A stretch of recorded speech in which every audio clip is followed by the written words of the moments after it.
I'll hold the bench. I haven't actually looked at the playlist. Anyway, music's going up. Here we go. Music. Music.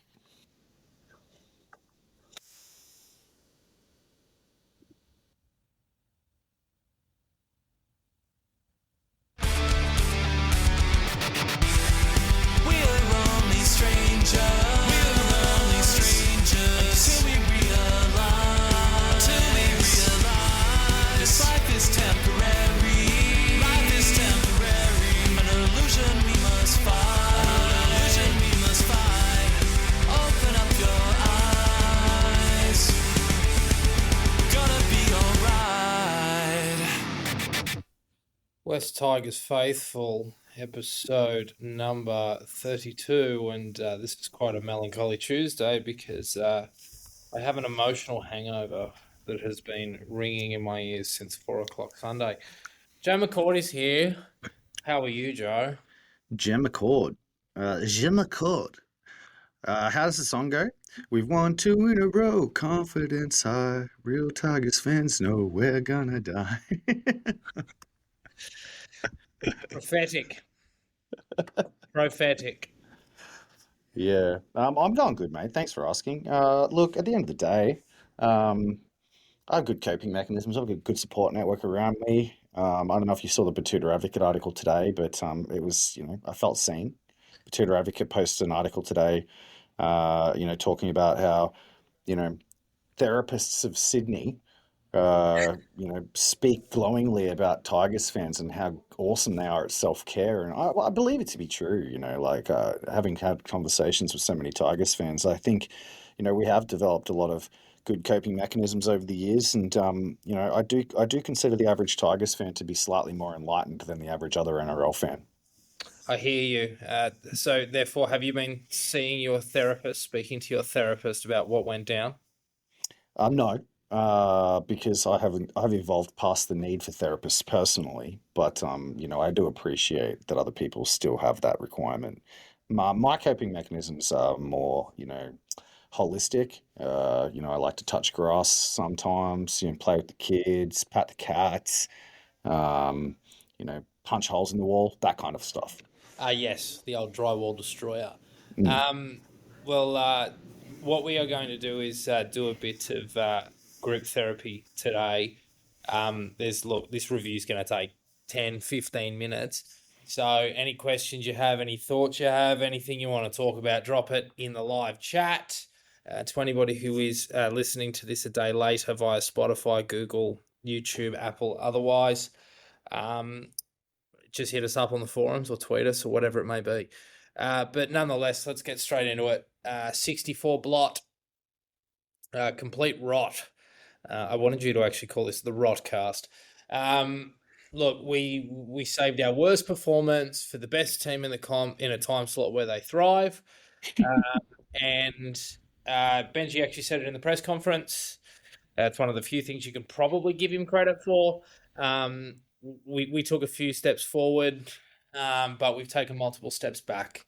And tactics, preparation, mentality, leadership, all these sorts of things come under question when you lose 64-0 and you lose in the fashion that you did. And look, Melbourne was ruthless, absolutely, but the way in which we played, I think the word to describe it is insipid. Mac, take it away.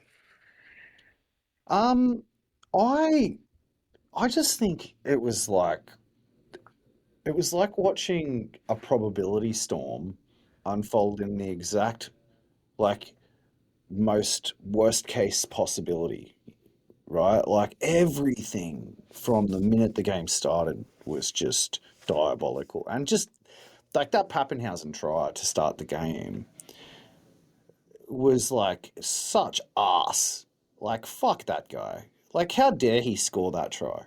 Like that's the sort of shit that like he's a great player, don't get me wrong. He's like entitled to do incredible things because he's an incredible player. But like managing to actually get the ball down while trying to ground it from fucking 5 feet in the air, like that defies physics. Like how do you actually put your hand on a ball up here at full speed horizontal and actually ground the ball? I put it to you that we live in a simulation, and that wasn't actually something that actually is possible. So, from that perspective, like from that moment forward, I started dissociating, and yeah, it was just like everything else that came. I was just saying, so I switched it eventually over to the UFC.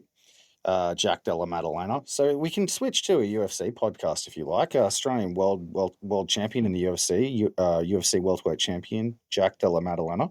Congratulations! Goes over to Montreal, Quebec, Canada. Takes out Bilal Muhammad. Yet another L for the people of Palestine, courtesy of our friend Jack Della Maddalena. Well done on deflecting. I can see why you've transcended therapy, but nonetheless, I'm going to drag you back to the mess that is West Tigers. Um, it was a really weird one because yes, Melbourne scored a couple of really fluky tries, and we failed to execute early in the first 15. We put the queue in the rack probably minute 50, and then it got really ugly. Minute But 5.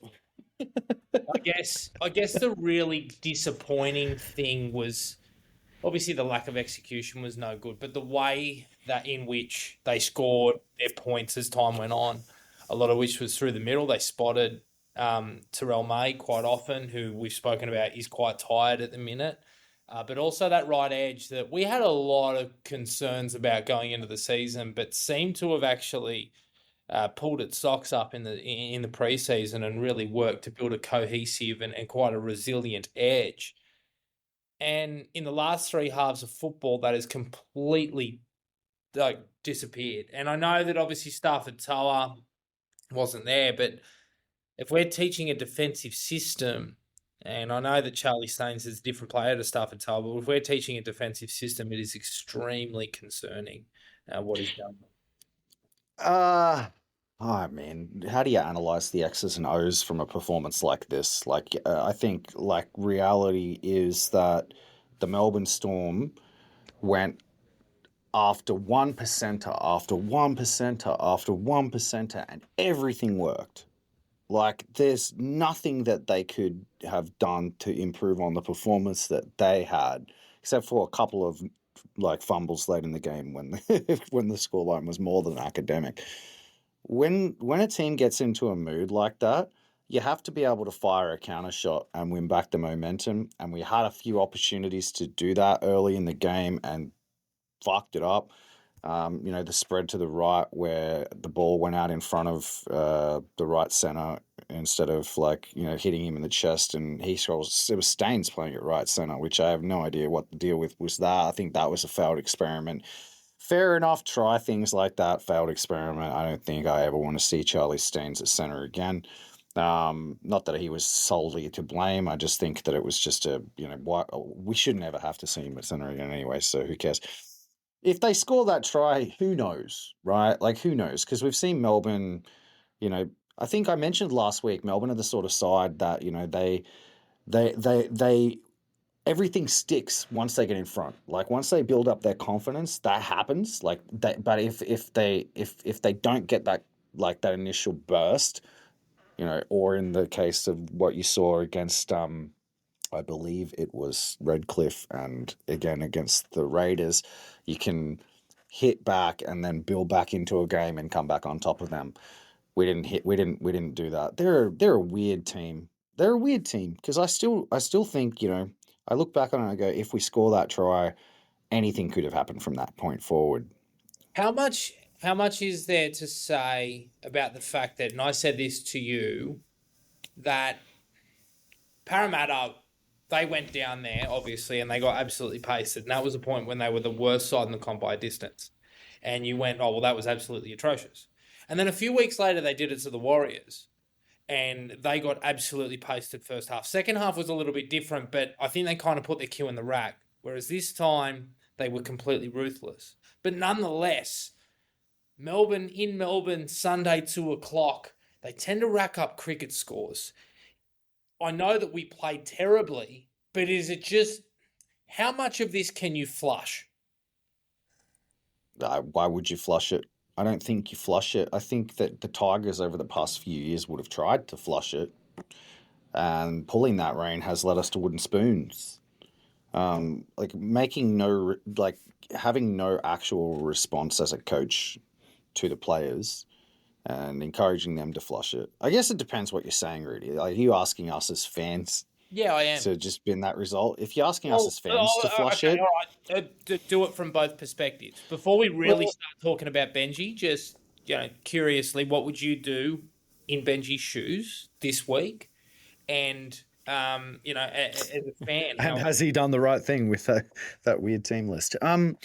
What I would do with Benji if I was in Benji's shoes this week is I would have been like, there's your reality check because I have been saying for the last several weeks that the Tigers are nowhere near up to where they need to be. And I think Benji's been saying the same stuff. So I don't think Benji would have brought them into that game under any illusions that that they're like gunning it. I don't think Benji's felt like that they were in the right frame of mind or that they were in the right place at all. We got lulled into a false sense of security off the back of running into a few teams that put in their season's worst performances, if you ask me. Um, so I think like I was actually thinking about that exact question, Rudy. Like if I was Benji Marshall at halftime, what would I have said? It would have been like I would have got the senior players together and I would have said, it's 0-0, win the second half. No, otherwise changes are going to be made. Like that, and just that left it at that, and let the senior players say that to the boys. And after the game, it would have been like changes are going to be made. I've been telling you guys that you're not up to it. You had a chance to show up here and actually like put your best foot forward, keep the game close against like a benchmark side. You all blew it, making changes. I don't care if it's 5-5. Wins against the Dragons, who like were out of sorts, Newcastle, who are out of sorts, and so on and so forth. You've got a bad loss to this team coming last not that long ago either. If you make no changes, you're basically, in my opinion, despite the most recent results, if you make no changes, what you're saying is you're okay with the current state. And if you're okay with the current state and you actually look in reality at what the form line actually indicates, you're saying you're okay with being the worst team in the NRL, in my opinion. I don't think that. I think it's an obvious rebuttal to say, well, how could they be worse than the teams that they've beaten? But those teams. Newcastle came out from that really bad result against us and won a game. And when I say you're okay with being the worst team in the NRL, I think that what I mean is like Newcastle, Parramatta, West Tigers, Dragons, kind of all are the worst team in the NRL in like one like homogenous, gelatinous blob of shit. So in order to drive improved standards, you have to make changes. Are the changes that he made good enough? No, Absolutely not. They're diabolical. I have no idea what the hell he's thinking. I think he's lost the plot. I think there's a late change coming, but we'll get to that when we preview. Tristan Hope in for Naden probably, because otherwise, why is Talon De Silva named at 9 and not Tristan Hope in New South Wales Cup? Well, that's right. It pretty much says it right there, doesn't it? Nonetheless, um, I guess it's going to be really, really hard to get an understanding of where this group's at and the resilience it possesses and the quality and character of its leadership and its coaching staff until we see them run out at 6:15 on Sunday night. But I mentioned at the top of the podcast that tactics and preparation and mentality are all, you know, all should be fairly questioned. Anytime you lose by 40, let alone 64, it should always come into question. What did you do Mate, wrong? Craig Bellamy would question them if he lost by 4, right? And that's the difference between the West Tigers and the Melbourne Storm. Well, hold on a minute, because Benji wasn't particularly happy with the win against the Dragons. So I think that he's probably pulling the right reins and asking the right questions. But through the week, Yes. how much of this loss is on Benji Marshall for you? There's a difference between Benji's reaction to the team performing poorly and Craig Bellamy's reaction to the team performing under his standards. And they are vastly different. And I mentioned this to you after the game. I am very worried that Benji Marshall lacks the intensity required to get the team up for games when the other sides show up in semi-finals touch. And I have seen multiple times now that proven to be the case. Spoon Bowl is one. Broncos game and now this Melbourne game.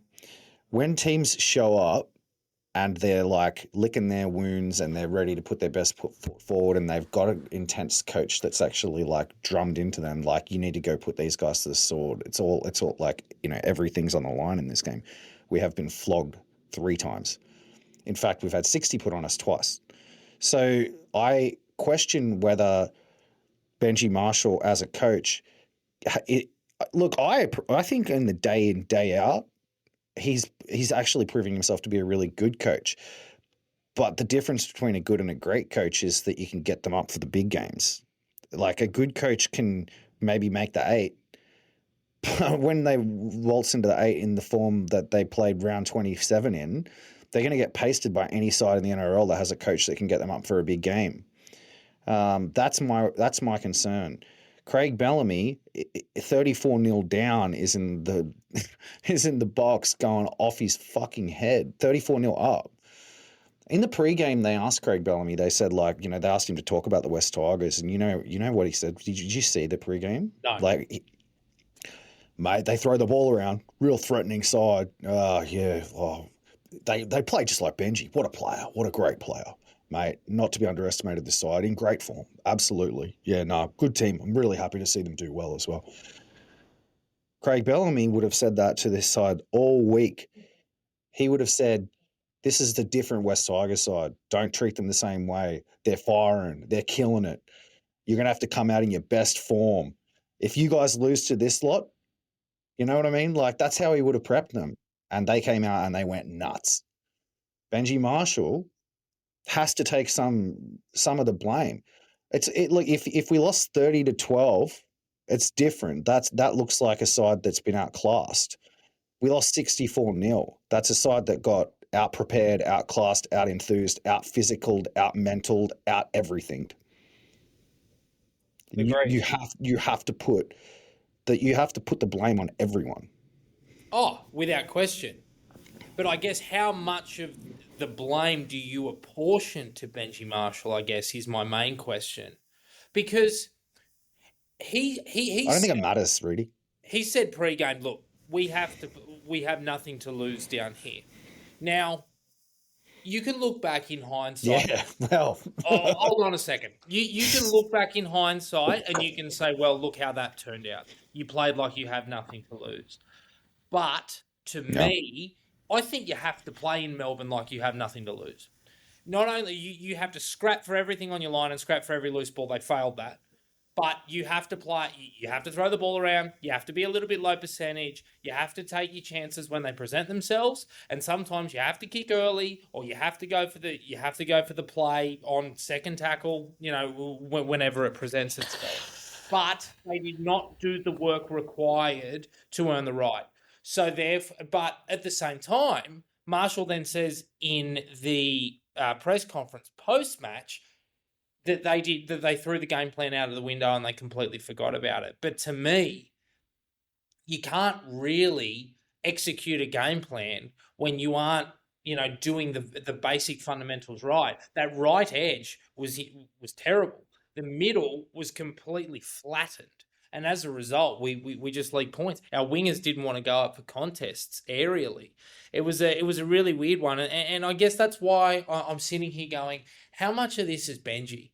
Because I think because I don't think he's lost the playing group. I don't think they don't listen to him. I think that he drives high standards for the most part. I think that you look at the Cronulla win, and that was an incredibly uncharacteristic West Tigers win. He was out. He was obviously the coach when that happened.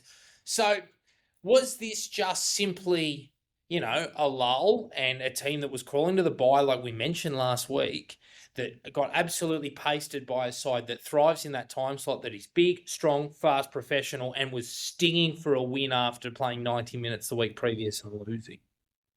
I'd start by saying I don't think that, like, it's a question that you'd ask as a podcaster, and that's fine. So we'll talk about it like that. But, like, Benji Marshall needs to take 100% responsibility, and so does every senior player, and so does every player. And so does Shane Richardson, and so does the assistant coaches. So, like, appointing like percentages of of who's to blame is something that, like, only we care about. In terms of appointing percentages of blame, I struggle to actually really do that because like I think that as I said before, like we got out game planned. That's 100% on the coach. We got out physical. That's 100% on the middles. We got out class. That's 100% on the spine. We got out leapt. We got out lucked. That's God. Like who like do we you know what I mean? Like you can appoint you break down all the areas that we lost and appoint the blame us according to that. I Um, actually think that the luck wasn't necessarily God. I actually think that it was Zoe Marshall. I blame her too. I think she was absolutely filthy. The Benji was not going to be around for Mother's Day lunch, and she said, "Well, if he's not going to be here, I'm going to fucking ruin his day." Yeah, Benji, you need to go into the ritual healing room and just find that lock of Whakatane hair that she's got there and remove it. Because yeah, there's some weird shit going down in that room, bro. Also, I could absolutely blame Dennis in the Discord. I know I haven't been in the Discord for a while, but I guarantee he manifested this loss. He did not. Go He have a. is extremely, extremely positive. Is he Quant? Glengie is the Antichrist. Oh, Glengie. Yeah, well, fucking Glengie, pull your head in. Anyway, what I would say in addition to the intensity thing, speaking about like what you would do as the coach, you mentioned, he mentioned we have nothing to lose. Terrible thing to say. Terrible thing to say. Immediately, by putting that out there, the boys hear that and they go, "Oh, we got to roll the stumps here. Cool." Especially the tired ones that are like heading into the bye. They're like, "Oh, Benji doesn't even believe we can win." Like like you have to understand, and I think this is an experience thing as a human. You have to understand that your words can be interpreted in a different way to what you intend them to be interpreted, and you have to say what you really mean at all times, especially as an NRL head coach, especially as an NRL head coach that's constantly having to play a game with the media, with the fan base, with your players, with your management, with the Holman Barnes group. It's a bad thing for Benji to say. He should never have said anything like that. The game plan being thrown out the window, I sort of get your point. I think you're right. Like, it's like, what do you mean for the game plan? Like, Melbourne was running roughshod over us. There's no way to like handle that in terms of the game plan. However, I do think that, at 12-0 down or 10-0 down, I think it was, right? I don't think they kicked their second goal. 10-0 down, then 16-0 down. I think that, you know, the game plan wasn't thrown away. I think that at that point they did come back and fire a shot. One ball goes to ground, and then from there the game plan kind of probably does get thrown out the window, and they start, you know, whatever the game plan was in offense. The defensive game plan, I think maybe he might have a point. Maybe he meant that. Maybe he meant the defensive game plan was thrown out the window because I do think It didn't. It didn't matter, did it? I do think what we said last week about we would have to win this with scramble because Melbourne are going to create lot of open field opportunities. It's so obvious because the first try is evidence of that. Like like we were defending well enough that it forced Melbourne into this really shitty last tackle effort. Craig would have been losing his mind on that tackle. Can you imagine, like in the lead up to that try, how pissed off he would have been? Yeah. And then suddenly it lands in the arms of Ryan Pappenhausen. He puts a grubber in. Every Tigers fan in Australia sighs in unison because we all know what's about to happen, don't we? Puts a little grubber in. Immediately, instead of somebody coming across and just smashing him off the ball and giving away a penalty, which you should have done, because if you're a Tigers player, you should be able to see what's coming. Just give away the fucking penalty, right?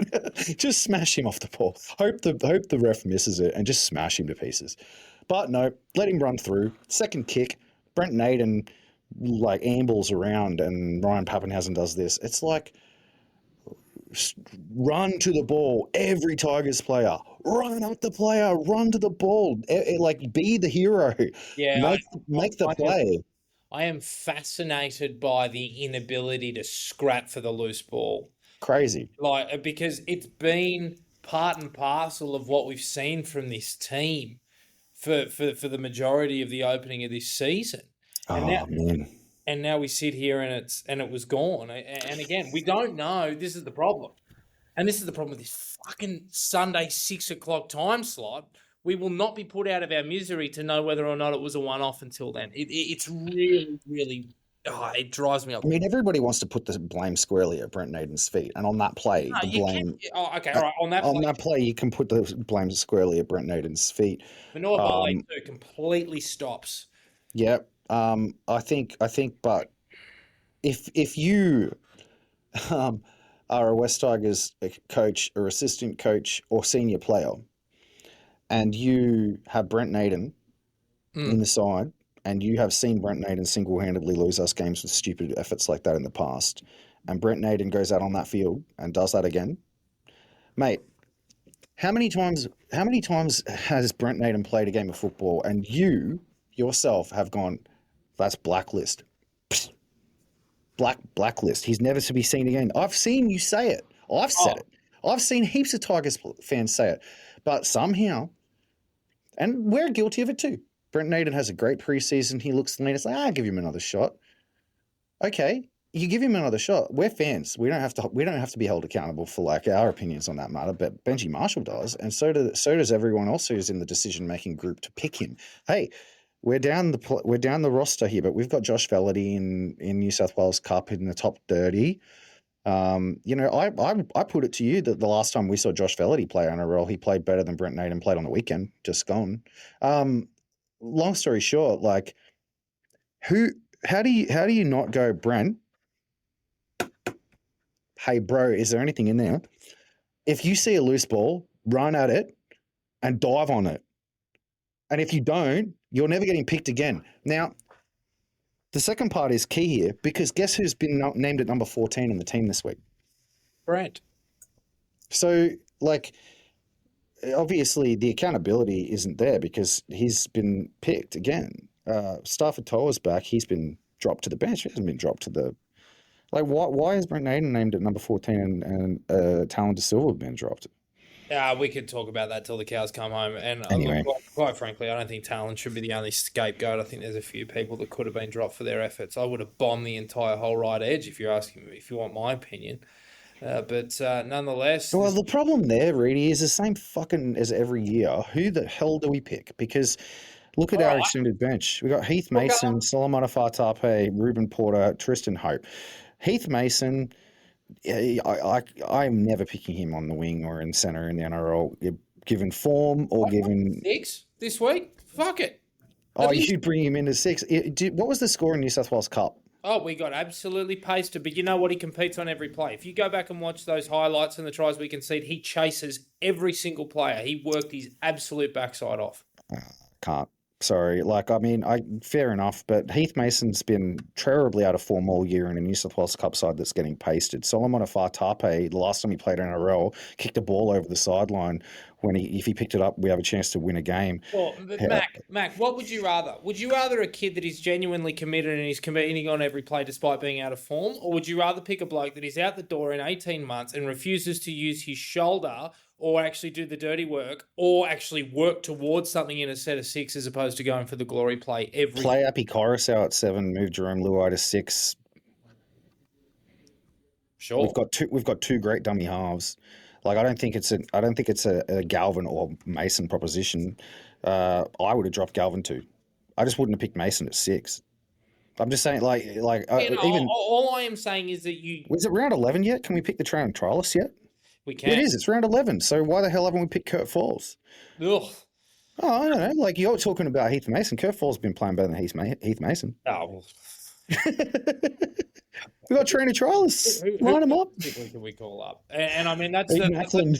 it speaks to the depth problem. It's Exactly. and June 30 is appearing in the rearview mirror. Look, Yeah. the last thing I want to say about this Melbourne game before, we sort Oh, of let's look at some stats. No, I mean, people are here to fucking get some West Tigers faithful therapy. Say what you got to say, but then let's look at some actual numbers because I got well, some numbers to look at. well, let's look at said numbers. Are you looking at numbers from the game or? Yep, yep. So I want to talk about a question that just got asked in the chat, and I think we just sort of touched on it too, which is a question about Talon De Silva. There's a question here that says, dropping TDS was a choice. So dropping TDS, we're playing Appy for 80 minutes. Look, Talon De Silva, A few weeks ago, we had a conversation about whether it makes sense to play Appy for 80 if really all we're doing is playing Talon to give him development. Isn't that better off him playing 80 in New South Wales Cup? It was like Appy, when he's tired, he defends poorly. That was the pushback, and I said at the time, I don't know whether uh, you know full gas tank Talon is actually a better defender than tired Appy. Well, I think we proved the point because he had 18 tackles and six missed. All right, so full federal high energy full battery Talon de Silva's tackle efficiency rate was worse than Api Coruscant's when he was tired. So And the first pass that he threw was so far in front of Jerome Luai that yeah. it created an error at an opportune time. Now we're not scapegoating Talon.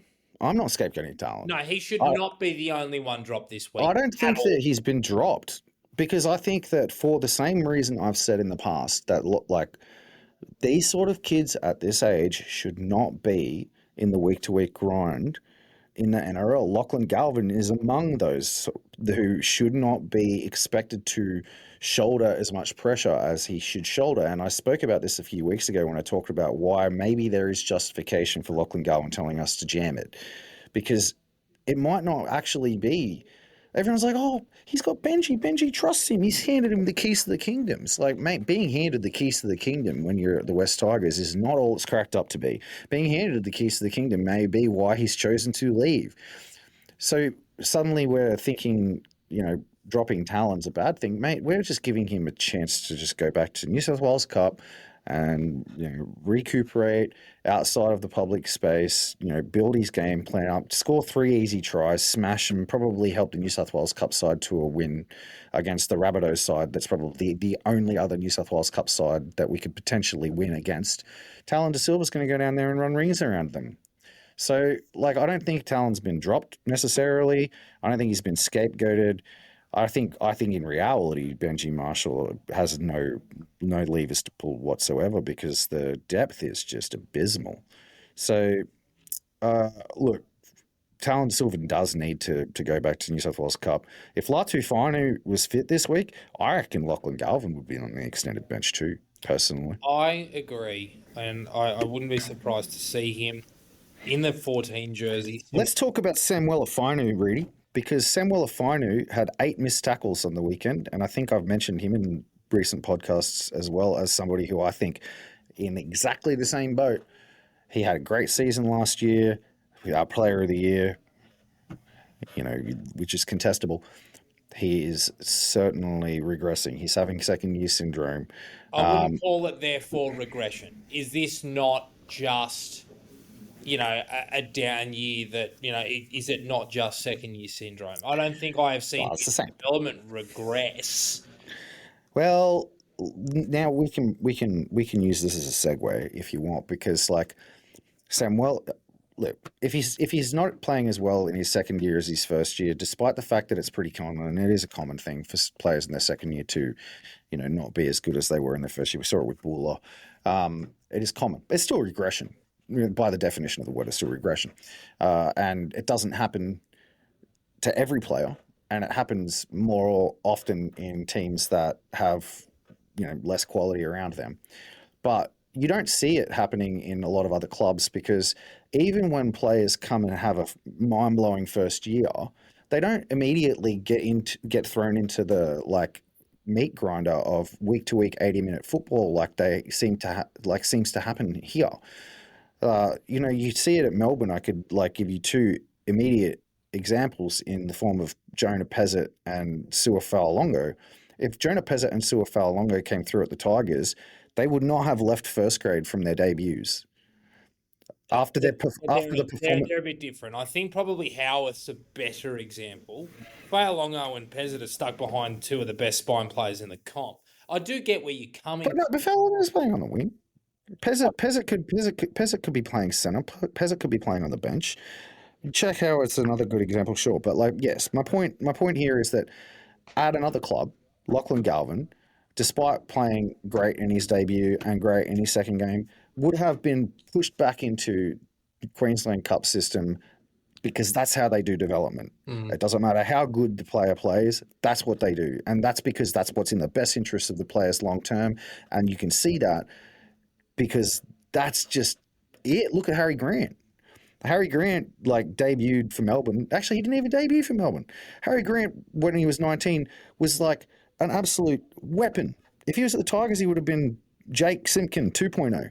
But Melbourne kept him in Queensland Cup, and they still didn't want to push him in. You know what they do? They go, you know what, go play in our feeder club, West Tigers, for a year, go win Player of the Year, and come back to us when you're 21. You know, it's just insane. And why is that? Well, it's because the Tigers, despite everything, are afraid of losing young talent by not picking them. They're afraid that if they don't pick them, that we'll lose games in first grade. But guess what? The long-term effect of it is you lose them anyway because they burn out, and you You're end up also losing games in first grade anyway. But you're missing the number one reason. We don't have the quality to keep them in reserve grade. What are We you don't gonna even do? know. We don't even know that. Like I think. Well, Absolutely, you know that. Are you going to call up nah. Ruben Porter? Over who? Sam Weller? Yes. I mean, for a few weeks, sure. No. Like Sam Weller, You're yes, you not. will. No, Sam you're Weller, not. when Sam Weller finally, oh mate, if he was at Melbourne, if it was Craig Bellamy coaching the West Tigers, yes he would, and he's demonstrated that. If it was Michael Maguire, yes he would. He's demonstrated. They picked Jack Gachevsky ahead of fucking Brendan Piacura for 3 weeks. Like, uh, yes, That was, you would. But the Gajewski difference is, outworked Brendan Piacura in the preseason. yes, why, Okay, why? okay, but did Ruben Porter outperform Samuel Fainu when you hear constantly how good of a trainer he is? Not a chance. And why is that, Reedy? Why is it? Why is it that like our club can't get any value out of like the workman-like players, the Are we trainers and the recruiting depth the right players? players? Because Ruben Porter played 150 New South Wales Cup games before he got a debut with, you guessed it, West Tigers. Mate, we are recruiting the wrong players. This is It doesn't matter. Like it doesn't matter. Year in year out, we bring in new depth players, we bring in new squaddies, we bring in new guys, and none of them perform to a level where we can call on them. So our issue is, in my opinion, like not as simple as you can't pick Sam Weller, right? Sorry, you can't not pick Sam Weller. I pick Ruben Porter anyway. And the reason I pick Ruben Porter anyway is because you have to be able to send a message to the likes of Ruben Porter that the juice is worth the squeeze. It's so hard for a guy like Ruben Porter to get himself up to training every day when he can't get into the NRL side because the rest of the New South Wales Cup side is underperforming, despite Sam Weller-Fainu clearly needing a rest. I pick him anyway. You got to circuit break that shit. And Michael Maguire would pick him anyway, and so would. When did you ever see Michael Maguire change a losing side after we got pasted? Michael Maguire picked like plotters ahead of developmental kids constantly, and it pissed everybody off. Yeah, and it pissed everybody off. But there's a rhyme or reason for it, and we booted him before he had a chance to actually show that. Right? He had an issue, a different issue. His issue was that we couldn't attract talent to the side at the like top end of the roster. We seem to have solved that problem, but the problem is still evident that we can't develop players through the pathways that can come in and do a job without them regressing. They regress and we break them. They end up leaving the club and going on to bigger and better things elsewhere, or sometimes not. Sometimes they leave the club and they just end up floundering. But hey, didn't Sean Bloor look fucking good for Melbourne on the weekend? Absolutely. Yeah, okay. Well, is that not the point?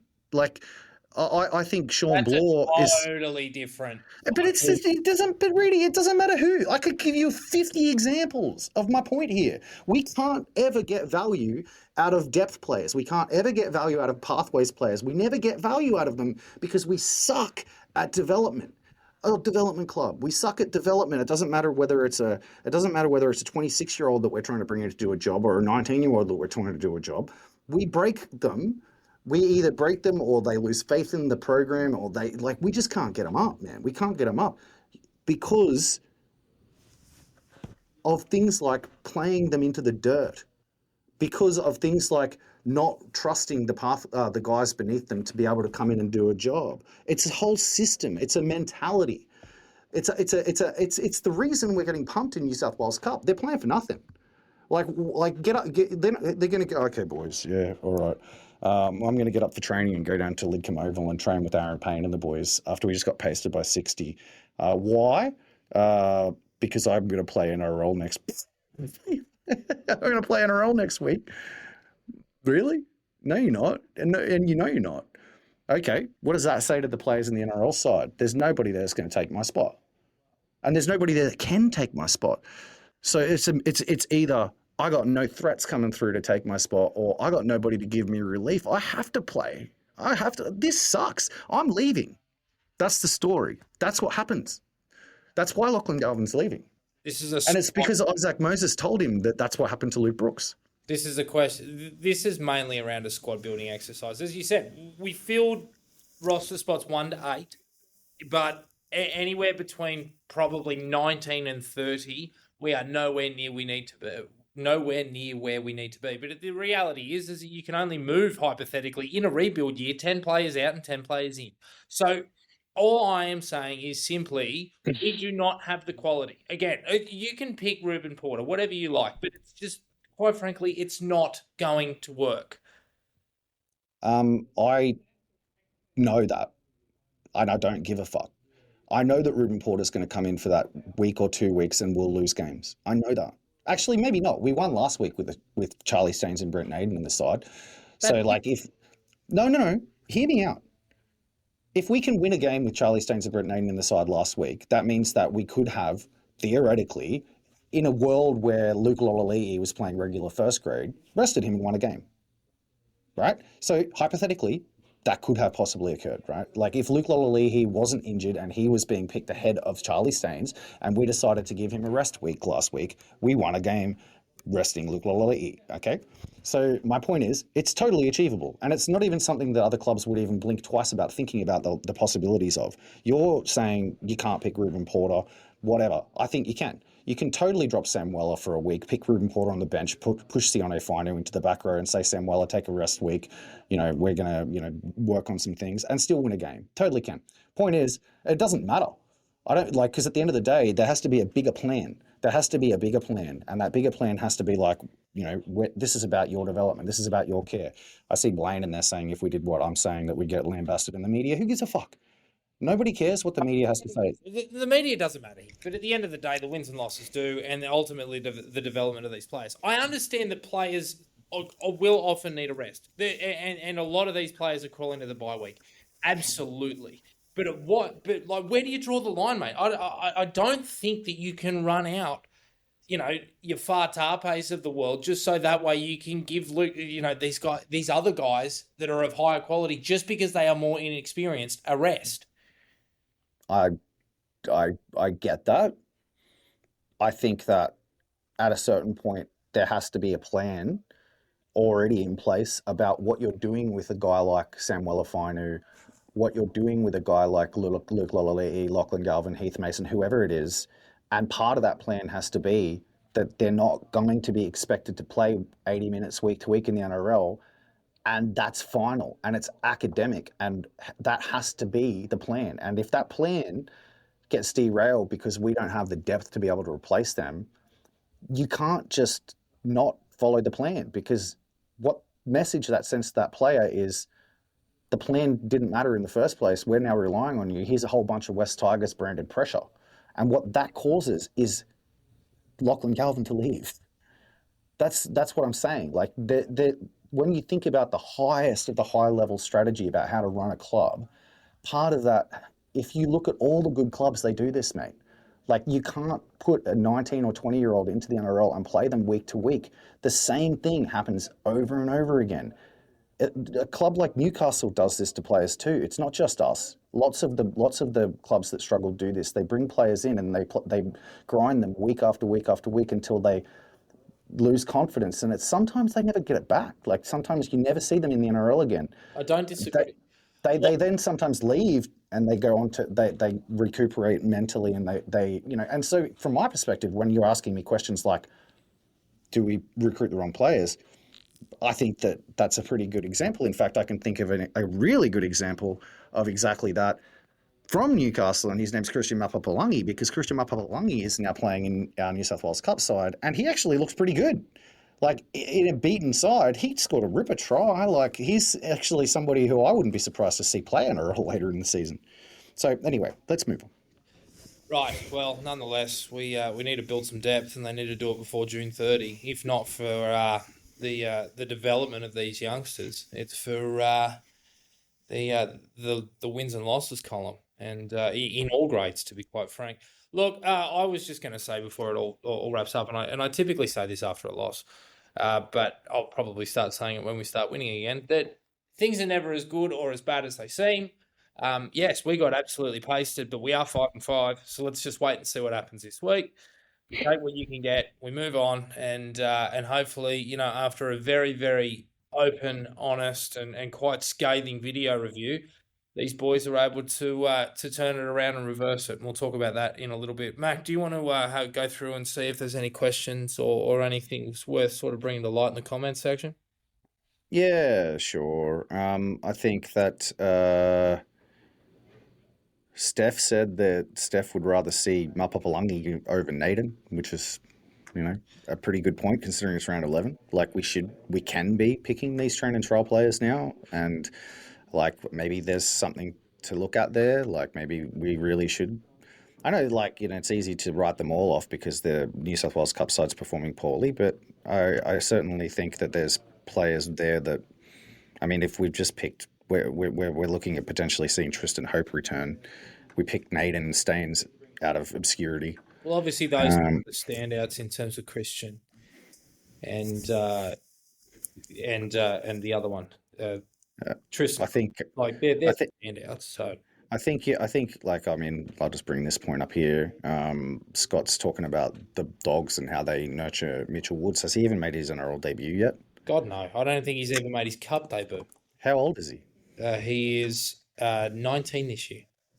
Okay. So at the age of 19, would he have been playing NRL for the West Tigers? Probably, yeah. What's the like the dog? It's not like the Dogs are playing like superstars ahead of him. Like they're favoring Toby Sexton. They're favoring, like, I think that the Dogs, what they're doing is amazing. Like there's players there Oh, that like I envy them. Absolutely. well, envy that. That's not out of the question. What's to envy? But you know what is there to envy? Let me tell you something. They went on recruitment drives where they pulled out proper first grade players, so they didn't have to push these kids through early. What, like Toby Sexton and Drew Hutchison? Keep going, mate. Kurt Mann, Daniel Okay. Fafita. These guys, they built the squad around them and then back the coach to upskill them and then push them through. We recruited roster numbers 1 through 8 pretty much for the beginning of this year. Sans Appy, Sans Buller. That's effectively what we did. But what they did was that they actually built genuine depth. Guys like Tupanua and Josh Curran are also a part of that. Then what they were able to do is push everyone down the depth chart a little bit, and then slowly sort of build that back Well, up. my counterpoint to that. I'm seeing bits and pieces of that with the way that Richardson is now dealing with contracts, in my view, in terms of you see guys like Phoenix Gordon, Christian Torpau Morse, and these sorts of guys are only given development deals in the later coming years. If Tim Sheens and Warren McDonald were still around, those blokes would be top 30 this year. So I believe that we did that. I believe that we did that through the recruitment of the likes of Jack Bird. The recruitment, like, there's players that are in our top 17 that if the roster is in full form, probably are playing New South Wales Cup. Adam Dewey is probably one of them. And then there's players that we recruited in New South Wales Cup that should be performing better than they are. We saw that, what was that, the Fabulous Seven last year recruitment drive. We did. I think we did. We did recruit. I agree with you. I don't think we recruited enough squaddies. Well, Like, that's the next step of this squad building exercise. And look, again, the Dogs are probably 12 to 18 months down the road, further down the road than us. But that's the next part of it. I think that they have pretty much everything they need besides a left centre. You could argue a halfback, a right edge back rower, and a lock for the first grade side. And then you go out and you recruit some back rowers and some middles and an outside back or two. That's pretty much what that will sit in reserve grade. That for me, that is what is required in the next step. I just think we actually I had a don't good New regret South Wales Cup roster. just quickly. I don't think I do not regret for a second the recruitment drive that Shane Richardson went on. I think Not gonna keep. last year I think he nailed it. Yeah, I just think that we actually had a good New South Wales Cup roster, Yeah, right? yeah, I completely agree with you. They have I, messed it up badly. I look at the Thank you, Ryan. I look at the that comment. We need guys like Hutchison or Taff or Turpin, guys who are right on the fringe. Porter's on the fringe. Okay, use Porter as an example. Porter played pretty well for us last year. I think that like Ruben Porter's the sort of player who, if another club had signed him instead of us, they'd probably be like, "Oh, nice signing. Yeah, he's a guy like Hutchison, Taff, or Turpin, just on the fringes." But because he's performing poorly. That's not because he sucks. It's because we are not doing good coaching in that grade. It's because of that, and it's also because of the fact that we're not actually really managing those players at the top of the roster and actually bringing like this like I don't think that we have a depth chart. Mate, You look know at what the I mean? difference in quality of those players. Drew Hutchinson was a highly rated halfback from Wollongong that bounced around clubs. Comparing him with Broden Port, you should be comparing him with Heath Mason. You should be comparing him with like the Okay, players on our okay, depth sure, chart but in their this is the positions. point. These are guys that have played first grade. They understand what it takes. They prepare well. They're good trainers. They're professional. They've been part of systems for a very, very long time. With the greatest respect to guys like Ruben, Fatape, Tristan Hope, these sorts of guys, they bounced around reserve grade systems for years. They've never really gotten their crack. They got a crack here. And what's the coincidence? We've won 3 spoons in a row. When we start recruiting guys, like hypothetically, I said it last week, Bunty R4, Billy Burns, these sorts of guys that are genuine first grade, reasonable quality from jerseys 18 to 24, this side will not go anywhere. Yeah, why haven't we? Because again, we were too busy servicing jersey roster numbers 1 through 8. This is the next part of the rebuild. Should have done it already. You can only move so many players on in a preseason, mate. They did an exceptional job with the roster movement. I'll stand by that. What else we got? Let me just have a look. Here you go. Lane, knowing you won't be dropped a cup contributor to Brooks, never really changing his style. I'm not against TDS to cup, but he's not alone in who should be there. Yeah, I don't disagree. Absolutely. Yeah. You got anything to say there? Yeah, it's just to the point, right? Like you have to do that. You can't just keep picking players that are young in first grade in the second year when they're regressing. It will drive them into obscurity. And it doesn't matter if we have nobody in the background. In next year, when Samuel Afinu is no longer a first grade quality player because we played him all throughout this year and just broke him, it's going to be like, oh, I wish we picked Ruben Porter ahead of Samuel Afinu for 2 games last year. Time will That's tell. what's Oh, that's. leave that as a seed. I think Samuel Afinu. I actually really admire how he's gone about his business this year because I think I've seen footage in the training room and in Concord where they're playing around and his demeanor on the field and stuff like that. You can tell he really loves being here. He really loves playing in this side. He loves the boys. And I'm sort of entering this like body language reading sort of side of things. He looks like somebody who's like actually it's starting to get to him, like the things that are happening off the field, like the Galvin stuff.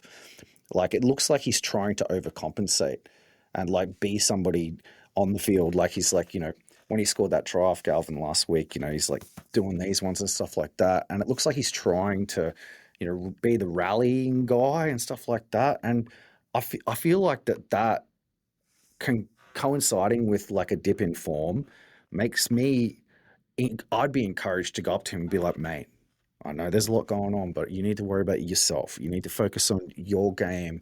You need to like, think about, your own role in the team. And that's sort of like, to me, is symptomatic of somebody who feels like there's more pressure on him than there should be.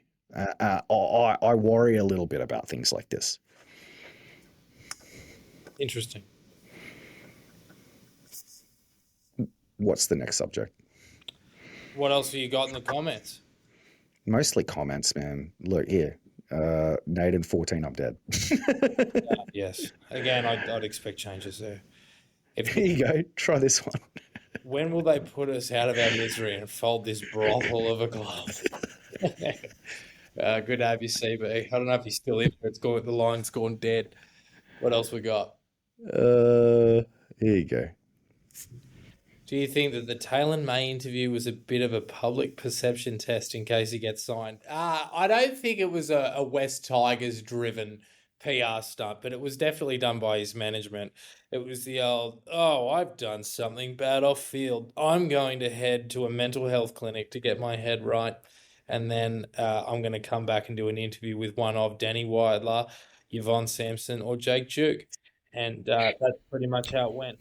Look, I hope that Taylor got something out of his mental health, the time in the psych ward and everything else. I think that's extremely important. But nonetheless, we've seen this film before. But look, I think he's extremely short odds to end up at the Tigers, and that's that. You got anything to say on that? I think Taylor May is somebody who I would hate to see signed, especially in the middle of this season. Um, if we do sign him, I would hope it happens in the off season. I would hope it's like it starts as a train and trial deal. I would hope then there's a bit of a PR exercise where, oh, he's training the house down. Oh, it's round two, and oh, you know what? He had a great game in New South Wales Cup. Let's upgrade him. Like very slow, very well managed process. Uh, I would hate. I think like signing him in the middle of the season is basically giving vultures food. Well, I've I got some would. bad news because I think it'll happen pretty soon. It seems like it. Although the part of the like conversation where he did mention the Tigers, or indirectly by mentioning that he wants to play with Terrell, the follow-up question was, if you can't play for the Tigers, would you play somewhere else? And he said absolutely. So if that conversation was orchestrated by the Tigers as a PR exercise, I don't think that question would have been asked. Agreed. So from that perspective, I don't know whether it's necessarily a done thing. I think that it was actually more designed to as a message to us than a message from us. I agree. Anything else you want to jump into the preview? Preview. Okay, West Tigers play the South Sydney Rabbitohs at the graveyard that is Campbelltown Sports Stadium on Sunday at 6:15. There has been a couple of changes to this side, some forced and some not so forced. So I'll just run through the team list. Fullback Jareen Buller, the only bloke that deserved to be fed actual soluble food the other night. Sania Taruva and Charlie Staines on the wing, thank goodness. Adam Dewey will play left centre. Stafford Tower is back at right centre. The halves, Lachlan Galvin and Jerome Luai. The front row has changed. Terrell May and Upasai Coruscant remain, but Fanua Bole is out with that meniscus injury. Royce Hunt takes his place. He's starting. Back row, Samuel Fainu, who I feel like we've spoken about for the majority of this podcast. Alex Seaforth, right edge, and Alex Swale locking the scrum. On the bench, which I'm sure you've already heard about, Brent Naden is in jersey 14. Whether or not he will remain in jersey 14 or on the bench remains to be seen. Tony Sukar, 15. Jack Burt's returns to the bench in jersey 16, while Sione Fainu is in jersey 17. For South, Alex Johnston is back. I think that he is very much a geriatric these days, but given how geriatrics play against West Tigers, we lock him in for 4 tries. Other guys that I think we might make look like immortals, Lachlan Hubner is one. Sean Kepi is another, who I played against when he was getting around for the Narellan Jets, and one Liam LeBlanc. I can see all of these guys having career-defining matches because we're at that point of the season. I'm You're glad, so, I'm you're glad, so right. I'm You're glad, so right. glad you enjoyed that. Look, it's been really interesting. The day after the match, which was Monday, we're recording on Tuesday. I was a little bit optimistic, sort of bouncing around, going, we might be okay. We bin this one. we have a tough time in video through the week. We flush it. We got some good leaders. Things are a little bit different to this time around. And then as the week has wore on, or the last 24 hours, I've become less and less confident. Um, but I expect that I will probably, rise and fall as the week goes on. I've really got no idea how this goes. It felt like to me the Souths played their grand final last week, and we Yeah. played our worst possible match. But where that leaves form lines, I really don't have a clue. What do you got? $1.90 favourites versus $1.94 underdogs. So Sportsbet have this as a pick 'em. So, I mean, coming off a 64-0 loss, I think that does say a bit. Prior to the Melbourne game, we were actually like odds on. Yeah, I we think were. South were paying $2.40. So that means that like people absolutely smash South at $2.40 in the wake of that Melbourne victory. Um, I think you hit the nail on the head. I think when assessing our likelihood of winning this game against South, you have to look at the studs in the South's roster who, have exactly what it takes to beat the West Tigers, and you nailed quite a few of them. I think you'd probably also put Ewan Aitken in for a double. He's the exact sort of back rower that, will make a couple of clean line breaks, probably a try assist in there as well. Um, Unfortunately for us, I think Souths they have too many average players in their roster to lose to us. If they had more good players, I'd be more confident. But gosh, they're just stacked with the sort of players that smash the Tigers, aren't they? They've got like that Bailey Bentley Harper. Oh, mate, doesn't he give off vibes of like a quad? Like he's gonna score 3 or 4 tries. He's going to do some weird shit, similar to what Fletcher J- Sharp did to us last year. yeah, Jaden Sullivan. The fact that He he's should a be he's a locked just quickly. He should not be able to play this week. the fact that a West Tigers rostered player is lining up against us this week means that he is absolutely odds on to have a blinder. Jamie Humphries is an absolute out and out star. He's gonna kill it. No, look, I mean, we can get into the negative ether with this one really easily. But the truth be told, we could not be lining up against a better team this week because, as I mentioned to you earlier in the week, Souths are a team that are overachieving. They are beatable.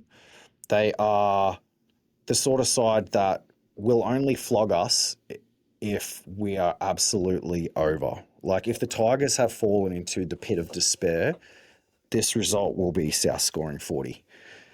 If and that'll be good to know because if that's the case, then we know what we're in for, and I can go on and we can rebrand the West Tigers faithful to the Jack Della Maddalena faithful podcast, and completely move on with our lives. Mate, this really feels like last year's game against the Titans, where we got absolutely slapped the week before against the Dragons. And I know they're not Melbourne, but we got absolutely slapped.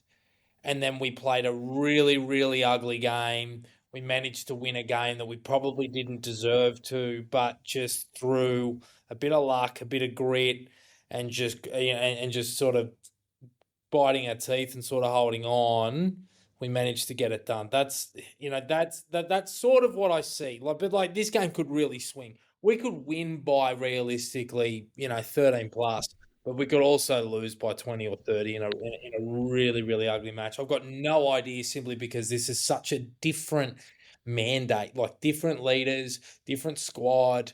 The coach is beginning to impart some of what he is about. Obviously, the admin. It's a really, really weird one. I have no idea what goes on Sunday.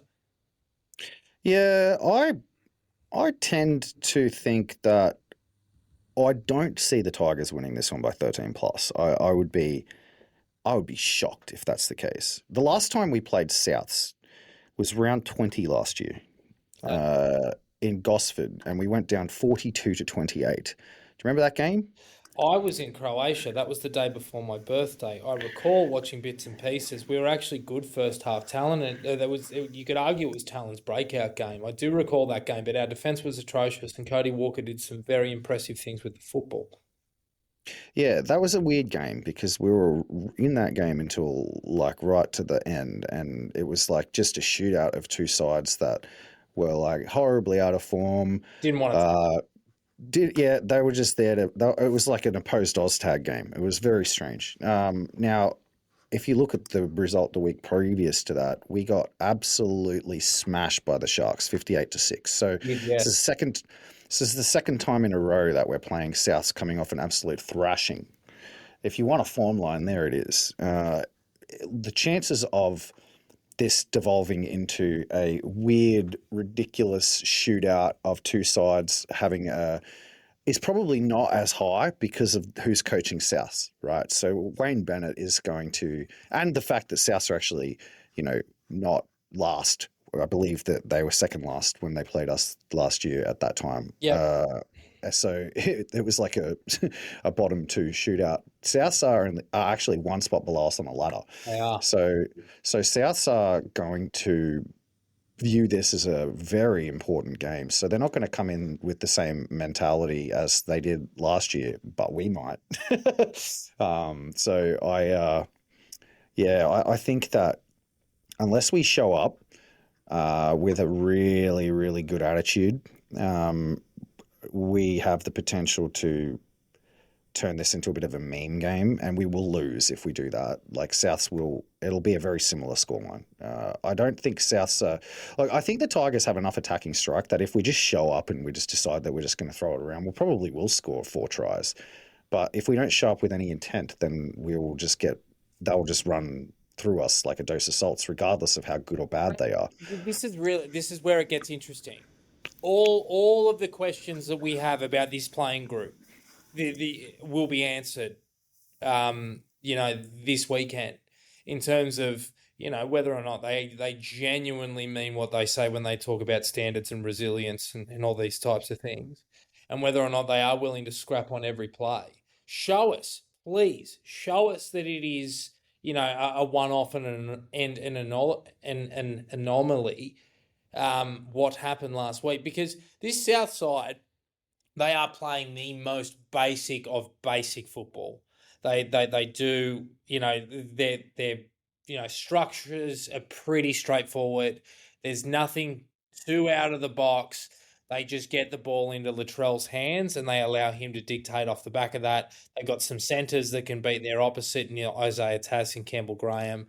And they've got two reasonably steady halves. Bud has the ability to cut you to ribbons every now and again. He's shown that, He does it against us. and he likely will do it. But I think this game, I think for the most part these teams are reasonably evenly matched. But I think the key matchup is simply the front row. Jai Arrow and Kean Kaloa Matangi were phenomenal last week against Patrick Carrigan and Payne Haas. They were. And they will see Terrell May and Royce Hunt and go, okay, well that was the blueprint. We're going to do it again. Both have sort of flirted between the edge and the middle this year, but last week it felt like they drew a line in the sand and they made a statement, and they will come at us hard. Arrow is a pest. He hits like a bus. He is in your face all day long. His forearms, elbows, he'll rub your face in the dirt. Good for 3 hours. He is, but if we allow him, hypothetically, to make it personal with Terrell and he wins that personal battle, they'll go a long way towards winning this one. That is pretty much where I find it. Look, Latrell he'll do crazy things. I've got no doubt about it. But again, we've got the attacking strike, as you mentioned, to sort of mitigate that a little bit. Sure, he'll score tries, but we'll probably create a few too. Buller, Luai, Talwa's back. Taruva, I think he doesn't really have two bad games in a row. I can see Uppy doing some good things. So there's points in us, and therefore, again, that'll mitigate Latrell. But in terms of who wins this game, I think it comes down to that battle between those starting middles. I think that the 2024 Tigers have Buckleys of winning this game. I think that the 2025 Tigers of round 9 are odds-on favourites because this Souths team line up 1 to 17 with us really well, in my opinion. The biggest weaknesses that we have defensively are Lachlan Galvin and that edge. Yep.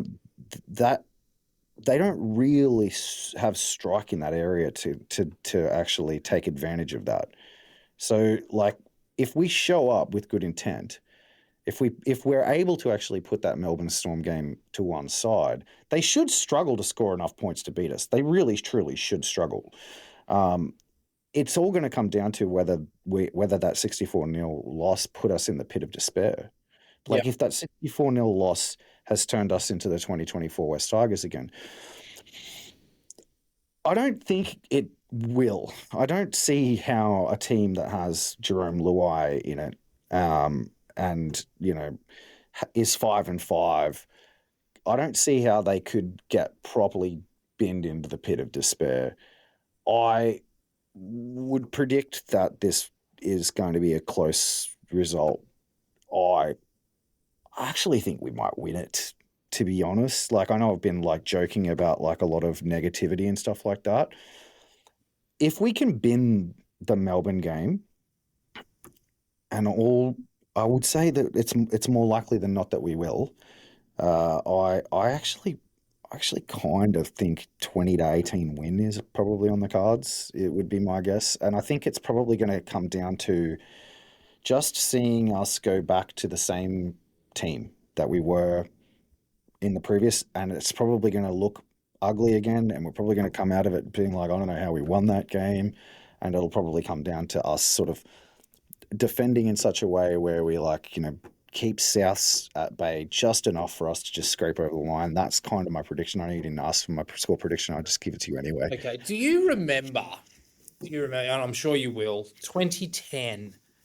We got, and I'm not saying it's a similar year at all, but do you remember we got absolutely pasted by the Rabbitohs at the cricket ground, 50-10, and then they were embarrassed. They apologised to the fans through the week and the members and everything, and they went up to Newcastle, and they just played this really simple, back to basics, kick the corners, grind teams down style, and they won 23-6.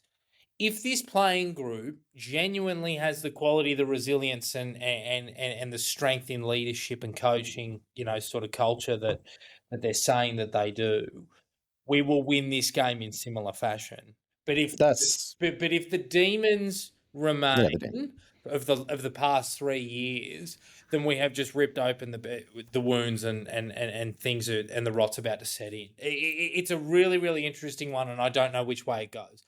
I think it'll be close. I'm leaning towards a South win at the moment, but things could really change as the days go on. yeah. It doesn't help when flogs like Pappy Luai come out making jokes in the media and stuff like that. But I what were the ingredients you just said? Like, if this team has the blah blah blah, Yeah, all of the things that you said, the team demonstrably does have. The 64-0 loss to Melbourne. Let's go full circle on this. You can flush it.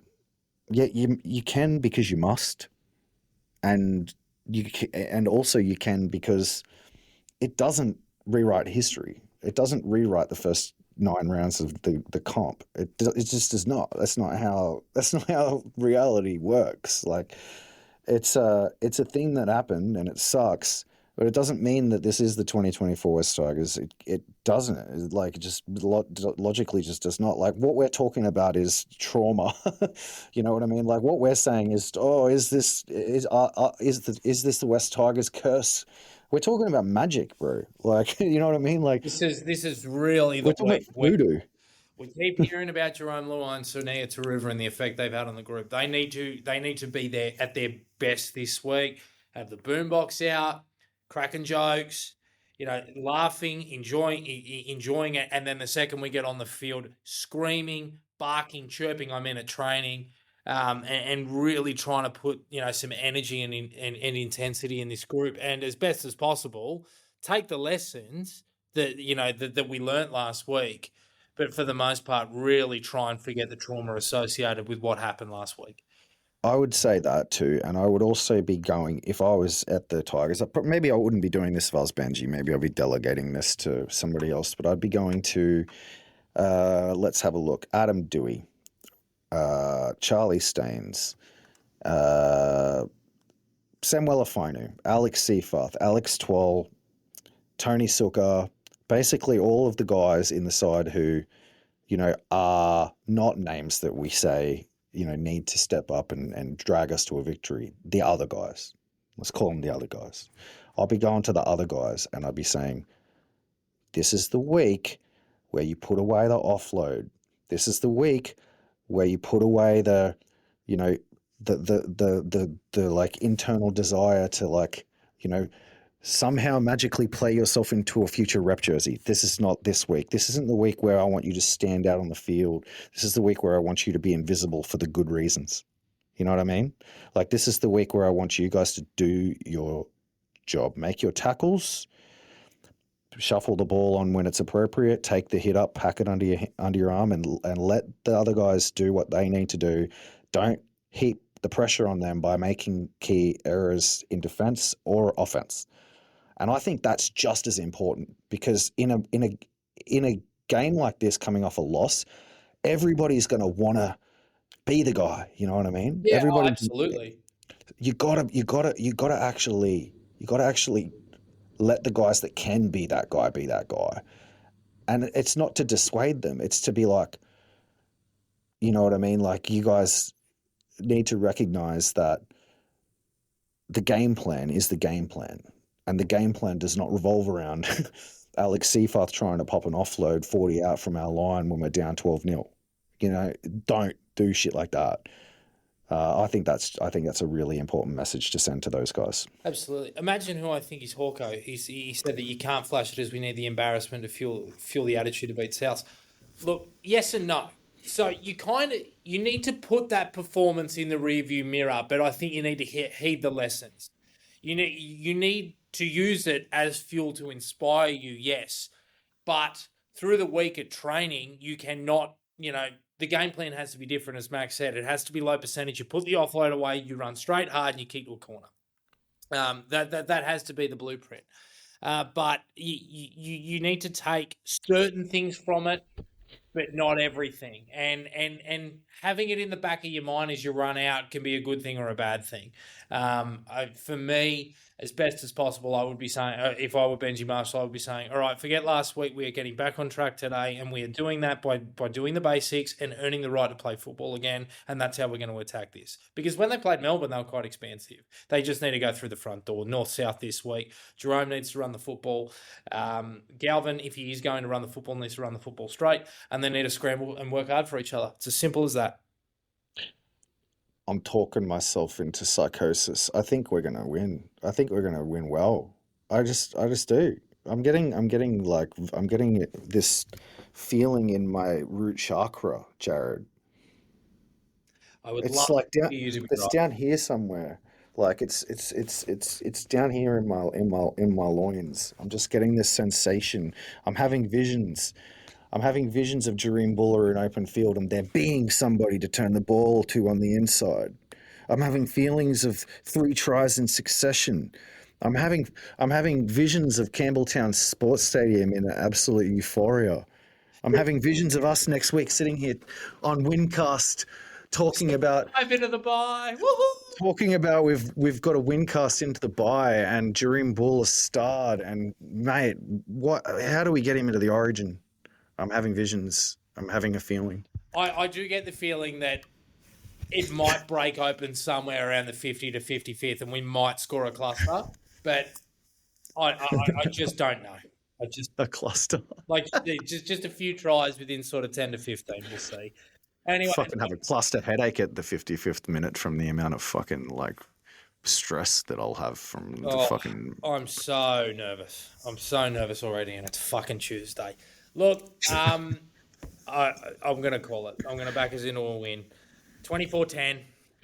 Yeah, look, we're like, hey, I have no idea because again, like I said, I tipped us to win and then we lost, win and then we lost, And then so I started tipping us to lose on purpose, and then we won 2 in a row. And then so last week I tipped us to lose, but I said, oh, I'll be close, 28-26, 28-26. So like, I know I already gave a tip, but like I'm playing a tipping game with the demiurge, bro. I'm playing a tipping game with Satan. I'm not trying to tip. I'm trying to figure out what I need to make a prediction in order for the outcome that I want to happen to happen. I'm playing chess with the universe, man. So I'm like, is this the week? Because it's been a long time since I tipped a win and we won. Yeah, you're due. So that's why I'm thinking, maybe it's like I tip a win and we win because it's been so long that like, are we in the universe where next week, once again, I was wrong? I don't know. I feel like no. I feel like this is the week where I was right. So that's why I'm tipping a win. And you know what? 20-18 can go fuck itself. 34-6. 34-6. Campbelltown Stadium in euphoria. Lachlan Galvin gets too many Daily M points. He didn't play that good. But, he just gets Daily M points for no apparent reason. Terrell May states his case for the Origin selection. He writes it in the stars. Laurie Daly still won't pick him, though, because he's a Tiger. But it's academic. Yeah, 34-6. That'd be nice. All right, just really quickly on the pathways. Cup and Fleet both lost. With Cup, this podcast is officially Aaron Payne out. It is time. There's no direction, no cohesion. There's no evidence of a game plan, and quite frankly, it's at a point where these blokes are playing as a bunch of individuals. Do you have anything else to say? Oh, well done to Christian Mapapalangi. He scored 2 pretty good tries and began to show some of that enigmatic talent that he possesses. Anything there? I want to consider recruiting the likes of Rob Bashara, Coaches, whatever his name is. You know his real name. Yeah, Gary Watson. Gary, how you going, Gaz? Toby and the lads on the Tiger Town. We need a change.org, boys. We need another change.org. We need your change.org magic powers to get rid of Aaron Payne. Because if we can't figure out as a club how to actually put together a good New South Wales Cup side, then what we've got is actually a void, right? If they're as bad as this every year, what we have is a side that it's better to not put our developmental talent in, because by putting them in there, we're guaranteeing them to suck. That's how this shit works. I know everybody out there's listening to that and going, "Duh, it's correct," because it's true. If you have like 16 players in that side that all suck, hate each other, can't play for the coach, and you put Kit Lalali'i in that team with the number 8 on his back, Kit Lalali'i is going to turn into a plotter. It has happened time and time again with very, very talented young guys who, even whether they were at the Magpies or in the case of Josh Vellady at Manly, were like best of age group talent, come through the grades and they enter our adult pathways and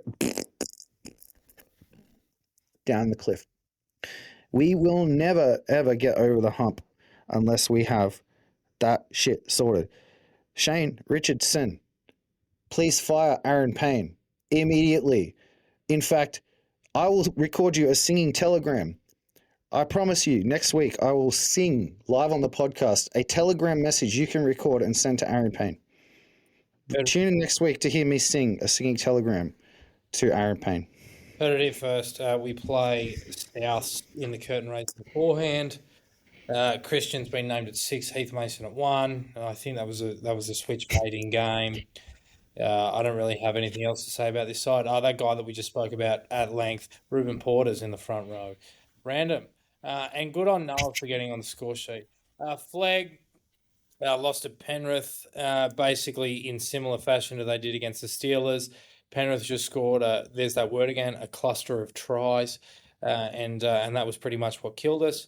The guy that is, that deserves to be spoke about here is Jared Haywood. He is a wonderful talent. It would be good for us not to rush him. I agree with your sentiments earlier in the argument we had. But he is genuine first grade quality, and he's a guy that I think will go on to do great things. Hopefully at this club. Other than that, Jeremiah Liadagaga punched well above his weight against a pretty sizable Penrith pack. But those boys have got a bye this week. Um, The whole comp's got a buy, hasn't yeah, it? the whole comp's got a buy, so not really much else to say there. You got anything else to say on Flag? I briefly want to make a statement that I believe that the likes of Will Craig and Solomon Salkuru, and probably others that are not springing to mind, development, even though they're not in that New South Wales Cup side or NRL side, is also negatively impacted by the issues that the likes of their boys, Kit Lalali'i, Lachlan Galvin, Heath Mason, and stuff, are suffering through. I believe it all trickles down, right? Will Craig, very talented player. Justin Matamua, another good example. Will Craig is a very talented player. Hmm. So is he top 30? Top 30 next year? No, he's just on development, Will Craig. Yeah, so he's pickable. He's been pickable all year as a development player. So obviously they saw something in him. There would have been like some sort of indication at some point that maybe he'll play. Solomon Sakura is top 30. Hasn't even got a New South Wales Cup yet this year. Hmm. And we've had issues with that depth, right? And Solomon Sakura seems to be on the score sheet every week, but I digress.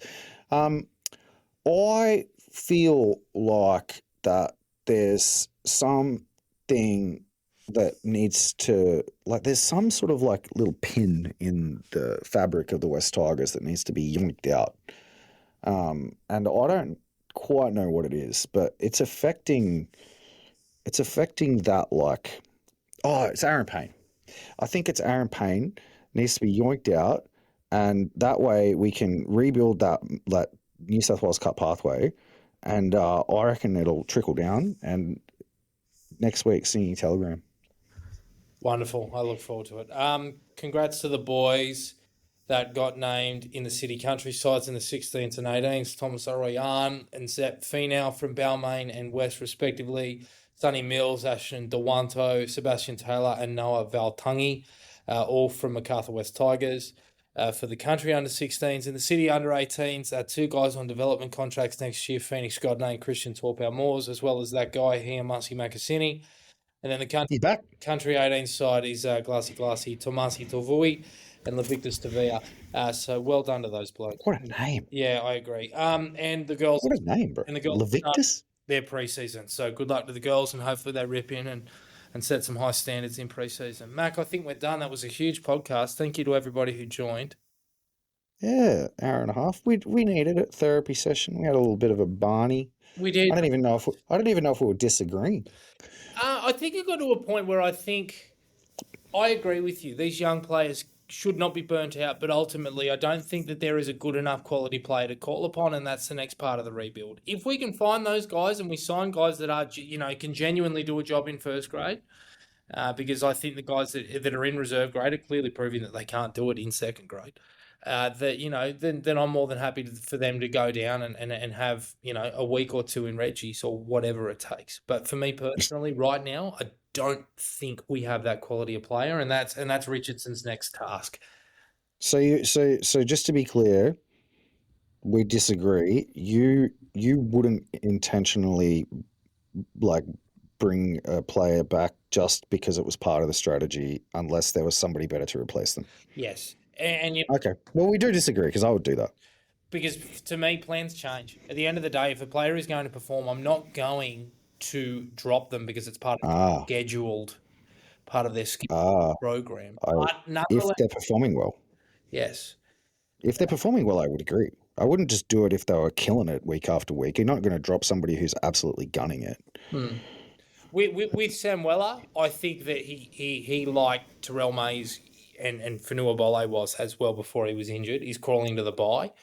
But at the same time, would I drop him for a guy like Ruben Porter? No, I wouldn't. But look, if hypothetically we were to sign, I don't know, Jaden Hunt or Fletcher Baker, hypothetically, yeah, I'd look at it. But we don't have that. We don't have that type of player in our wheelhouse.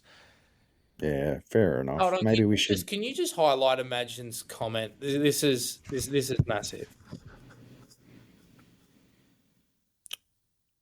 Well done, lads. Left at 0200 this morning for a job so I could get back in time for this. Mate. Where are you? Oh, wait, hold on. That's Giles.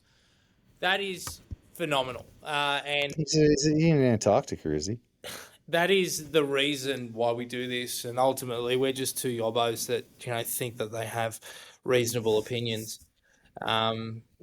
Look, I'm, I can't thank our little community enough for, jumping in on comments and listening and liking, subscribing and everything like that and engaging with our content and, stuff like that's unreal. And Yeah, it makes us feel like we're more important than we are. It's good for the ego. It's good for the soul. And I also think it's a good time to mention pinch payments, we're back. who pinch payments, really brought us through some tough times last year as our core sponsor. And pinch payments were recently acquired by a very large company, and that company, you can find it if you Google pinch payments acquisition. You'll be able to find the information about it. And the CEO of Pinch said to me, he said, "Hey, Joe, I reckon that if it wasn't for the West Tigers Faithful podcast, I'm not sure that we would have, been able to get there. So, thanks to everybody. Thanks to." Shut I'm just gonna play the music. Here we go. Go the Tigers. We're only strangers.